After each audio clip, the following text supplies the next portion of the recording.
Greetings folks, and welcome to another episode of 8/16/32-bits Battle of the Bits. As you can clearly see from the screen, today I am looking at Electronic Arts' classic vehicle combat game, ROad Rash. Now, most vehicle combat games usually involved cars, titles such as Road Blasters, Chase HQ, SCI. However, Electronic Arts took a different approach with ROad Rash, where they put you on the back of a motorcycle where you could punch, kick and swing weapons at people until you defeated them. Now, ROad Rash originally came out on the Mega Drive and was a pretty big hit, going on to spawn a number of sequels on that platform. However, in Europe and in South America, the Sega Master System was still a very popular, very big selling machine. Hence, US Gold licensed the game from Electronic Arts to produce a Master System version, and that's what we're going to be comparing it to today. So, without further ado, let's jump straight on in and have a look at ROad Rash on the Master System and the Sega Mega Drive.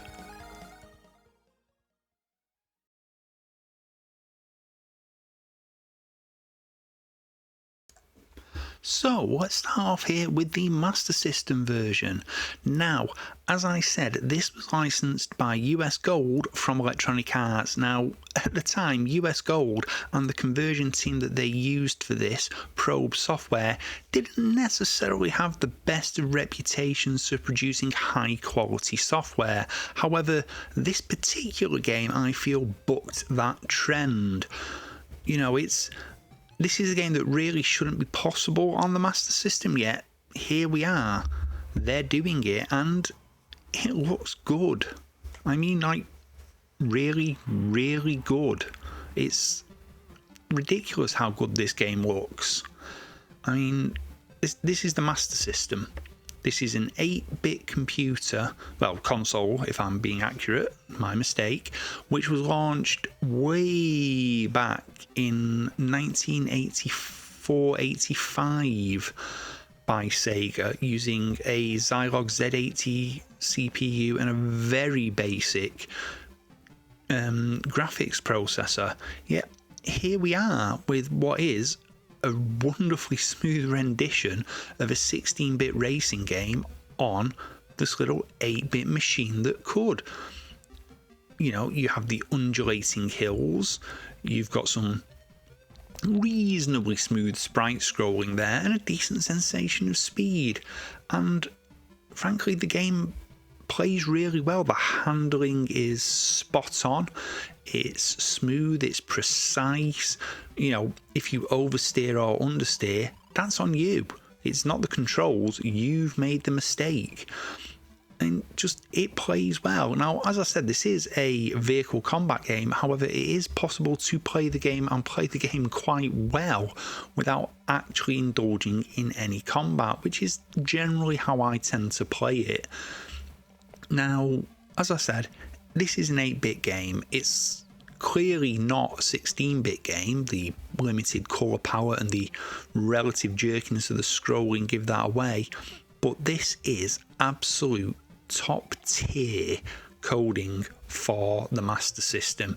Now, I put that down to the team behind this being coders who spent many years working on the UK 8-bit systems such as the ZX Spectrum and the Amstrad CPC, so they knew how to squeeze the best out of the Z80 at the heart of the Master System, and it produced this absolutely stunning conversion of ROad Rash on behalf of Probe and US Gold, and it was deservedly a very popular game. Now, side note, when this game was released in the UK, Sega Power magazine, which was a Sega magazine aimed at a younger audience, stuck a little novella on the front cover, adding more depth to the story. It was cheesy, it was naff, but it was a clever little bit of marketing that US Gold indulged in to help promote the game. Anyway, we've seen this now, so let's go and take a look at the 16-bit version for the Mega Drive.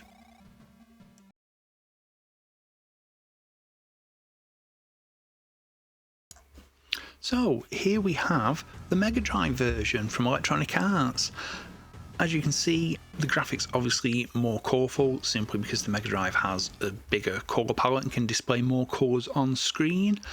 And yeah, the graphics are better, they're bigger, there's more detail, it's smooth, but I think it's quite obvious that this was a well-programmed Mega Drive game at the time. It was a relatively early title from a North American studio, and you know, like the Master System version, it plays really well. It's smooth, you get a good sensation of speed, and the handling again is perfect. You know, oversteer, understeer, crashing, it's all your own fault. Now, obviously, compared to some racing games, you know, this may occasionally look a little bit Spartan, but, you know, it's quite a busy game. You're certainly seeing more sprites on screen than the 8-bit version, and, you know, there is generally more going on. There is smoother scrolling again, you have that undulating road, which really adds something to it. Too many games rely on you being on a flat plane, and this just adds an extra element, especially with things such as the opposition cars. You know, you can go over the brow of a hill and all of a sudden there's a car in front of you which can cause you to crash, or the roadside objects. But I think realistically, when you look at the pair of the games, you know, you can really see how with the Master System version, the team at Probe took the essentials, the look of the game with its striped roadside scenery and its undulating roads, and really nailed it. They gave the game the essence, the look of Road Rash, so it was distinctly part of the series and not, as some 8-bit conversions of games that appeared on 16-bit systems were, a pale imitation.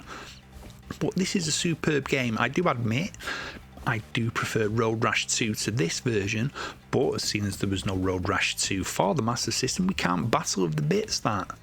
But anyway, that's the Mega Drive version of Road Rash. And there you have it, Road Rash on the Master System and the Mega Drive. Now, I'm not going to lie, the Mega Drive version is clearly technically superior. However, this is another one of those Battle of the Bits where I actually am going to give the nod to the Master System version. I think given the limitations of the machine and what they were converting from and to, it's a superb game. It's amazing, and I urge everyone to get out there and play it. It's one of those games where you can't quite believe that an 8-bit system could do a game like that.